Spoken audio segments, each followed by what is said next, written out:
Hey boys and girls, today on Art Recycled we are going to make a figure out of tinfoil and pipe cleaners. Now this is an art project I do with my 4th and 5th graders on Alberto Giacometti.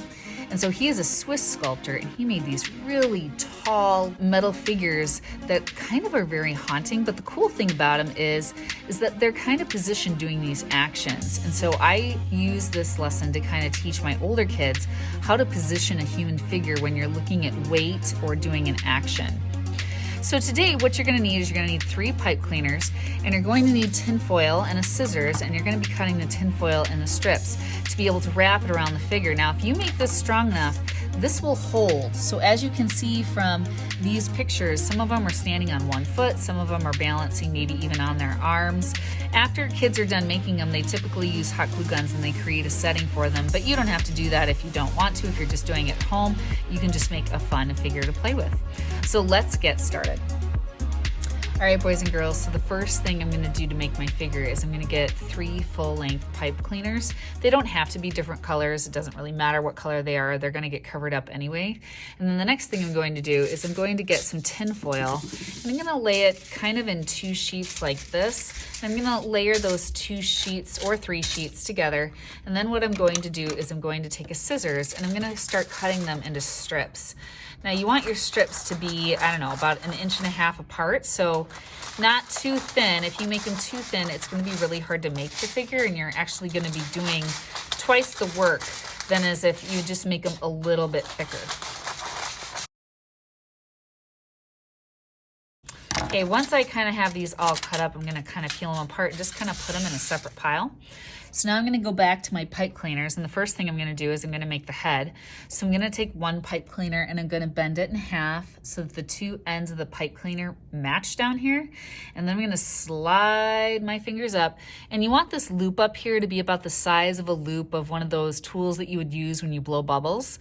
So not too big. I mean, if you look at it compared to my thumb, it's about the length of where my knuckle comes down, about that, because you don't want your head to be too big or too small. I'm going to crisscross these 2 ends of my pipe cleaner, and then I'm going to tightly twist these together to make my body. All right, once you've done that, you're gonna take another pipe cleaner to add the arms. You're gonna take this pipe cleaner, and you don't want it right under the head because you do want a little bit of a neck. I'm gonna put it just a little bit below the head, just kind of like that. You want the same length on both sides of the pipe cleaner. I'm gonna pinch with one hand with my pointer finger and thumb over here, and I'm gonna take my other hand and I'm gonna pull tight, and I'm gonna wrap about 4 times. So that was 1, 2, 3, 4. And then I'm gonna move, pinch again, pull the other arm pretty tight, wrap in the other direction. 1, 2, 3, 4. Now you should have pulled them tight enough so that this isn't gonna slide and move on you. So I was pulling as I was wrapping, and since I was doing that, this is kind of not moving on me. And you want the arms about the same length. If they're not, you can take one and you can trim it a little bit with your scissors. Okay, the next thing is I'm gonna make the legs. I'm gonna take the 3rd pipe cleaner, I'm gonna bend it in half. And I know this is gonna look a little funny, but we're gonna lay this over the body like this, and we're gonna take the body and twist it up and wrap it like that around the legs, because that secures the legs in place. And now my legs aren't gonna move. Okay, this should not be loose. Again, my legs should not be flapping around in there. You should have that pretty tight so that now I've got 2 arms, 2 legs, a body. My legs are definitely longer than my arms, which is what I want. So now I'm gonna take my foil strips and I'm going to start to construct my figure's body basically. I'm gonna start with the head. First thing I wanna do is I wanna fill that loop. So I'm gonna just take a couple of these and I'm gonna clump them together into a ball, just like this. And then I'm going to fill that hole there. And you want it big enough so that that's gonna stay. It's not gonna fall out. Once you have it staying like that, then you're gonna take some of your other strips here, and I'm going to pinch with my thumb and my pointer finger, and I'm going to pinch here and take the foil and tightly wrap it around the head. Now, this is a trick with 5th graders. This is the grade level I do it with. I tell them to crunch and use some pressure and crunch hard, but then crunch for about 3 seconds and stop.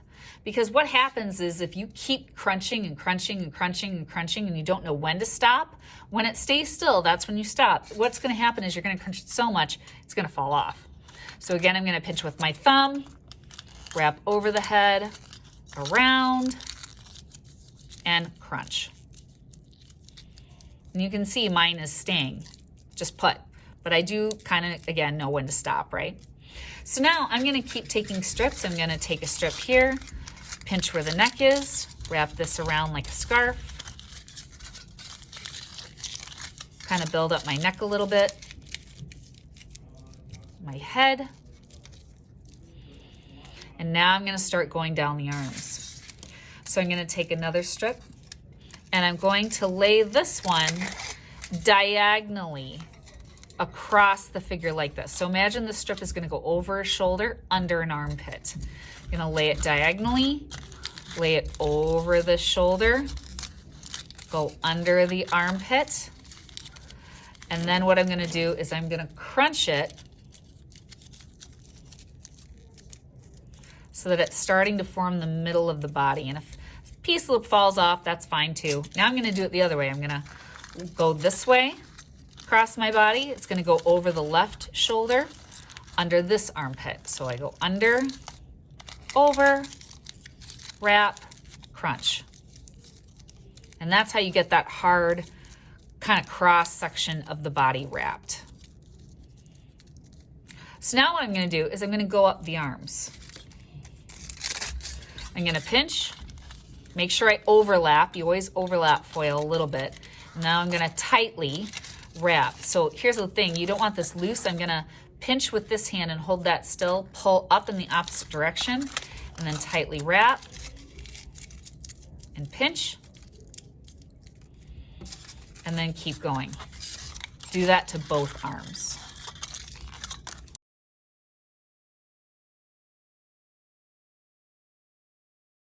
All right, once your arms are done, now I'm just gonna wrap around the body the same way. The last tricky section is this section where the body meets the legs, and so I call this the diaper wrap. I tell kids to take a strip, put it between the legs, but you're gonna hold the top of the strip kind of behind the body like that, and we're gonna go between the legs and wrap up, and then I'm gonna twist this piece of foil around the body like that. And you can do that kind of a couple times, so I'm gonna do it once. So again, pinch at the top, wrap between the legs, go up, and wrap around the body. And then I just kind of pinch it and make it form that part of the body there. So now basically the rest of this is just wrapped like the arms. I'm just going to kind of hold tight, overlap pieces here, and wrap.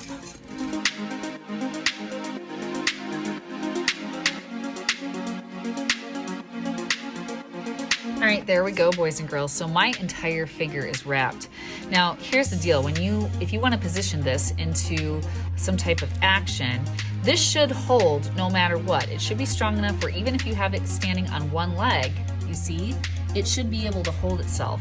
But to be able to check that, the way you check it is you hold it by an arm or a leg and you shake it and you see where it's weak. So I can kind of feel that mine is weak right here. And how do I know that? That's where it's shaking when I bend the leg.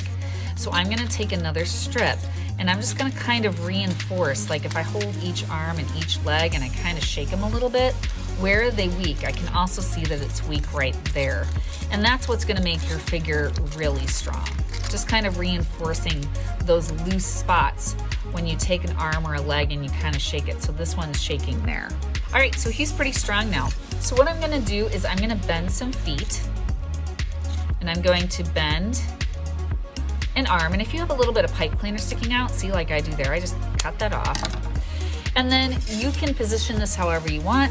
My students, as you can see from these pictures, take their people and I have them study images on Google Images of people doing sports or different actions, and they really study the body and they look at how the hips are positioned, the knees, the elbows, the arms, how they're bent, where their weight is, and then they go ahead and they build a background with a hot glue gun.